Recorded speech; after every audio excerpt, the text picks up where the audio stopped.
Update 7.0 for World of Tanks Blitz is here. Let's start with beautiful changes featuring improved graphics and new animations. For a bunch of tanks, the gun barrels can now recoil. Shooting has become more realistic and spectacular. It's a pure pleasure to fire. Another brand new feature is shell hit marks.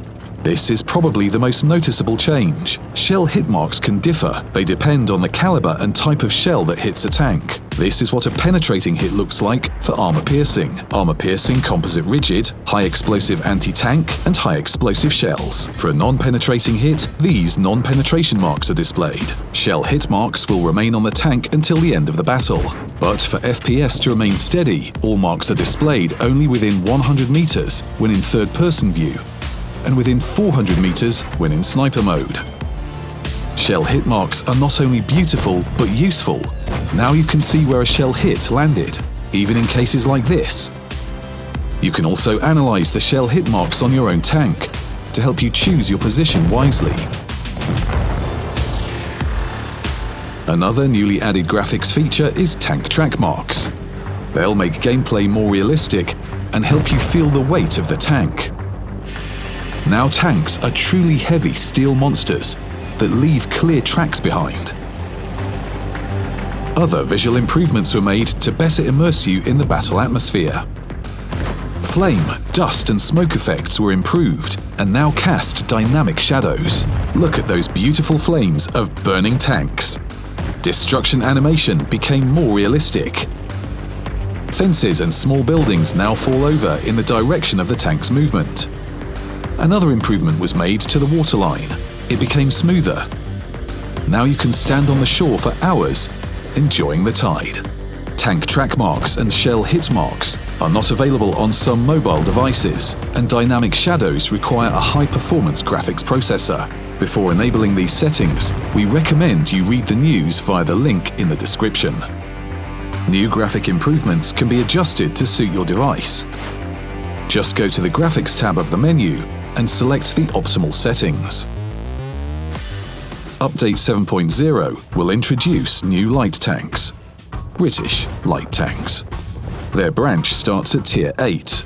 The first one is the FV301, equipped with an excellent gun. It features the highest penetration among light tanks of its tier. Its modest average damage of 190 HP and fast reloading give it impressive DPM for a Tier 8 light tank. Better yet, its armor isn't as weak as the T-49s or the RU-25-1s. Most HE shells won't be able to penetrate the armor of the FV301 and cause full damage. The next Brit in this branch is the Vickers cruiser. It's just as great as its fellow Brit, but more dangerous. It also boasts the best DPM among its peers, thanks to a combination of high penetration and 350 HP of average damage. Most of all, it features an outstanding view range compared to other light tanks of the same tier.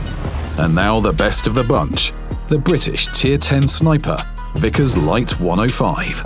Its powerful 810 horsepower engine allows it to confidently and quickly take high positions. Its 280-meter view range is the best in the game, and from the high ground, it can make the most of it. Its 105mm L7 short gun allows this sharp shooter to enjoy the best DPM among light tanks of its tier. The Vickers Light 105 is a true British sniper. It shoots from a distance and then politely slips away. Starting from Update 7.0, the Jack-in-the-Box effect will also be available for some tank destroyers with enclosed turrets. Awesome! Changes were also made to a number of maps. The most noticeable one is the optimization of Himmelsdorf. Game performance on weak devices will be significantly improved. Naval Frontier had unplanned passages closed. On Winter Malinovka, the models of all buildings were fixed. Now there will be neither unexpected shots through the roofs, nor shells hitting invisible corners of a building. Now let's talk about balance.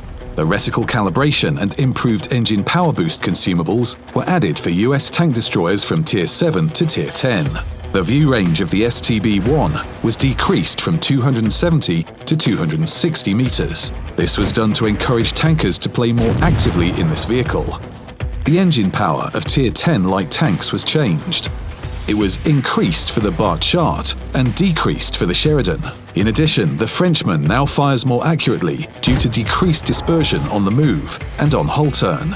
As for the American, its missile's turn speed was decreased by 25% and its range reduced to 300 meters. Now these top-tier light tanks offer completely different gameplay.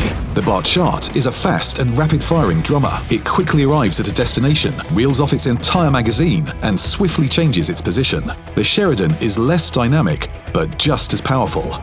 It drives up without haste, carefully aims, and inflicts damage.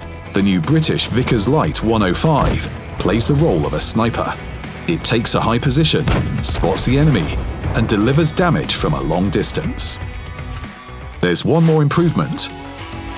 The music volume and the sound effects volume can be separately adjusted. For a more detailed list of changes in Update 7.0, follow the news in the game client. Subscribe to our channel, and good luck on the battlefield!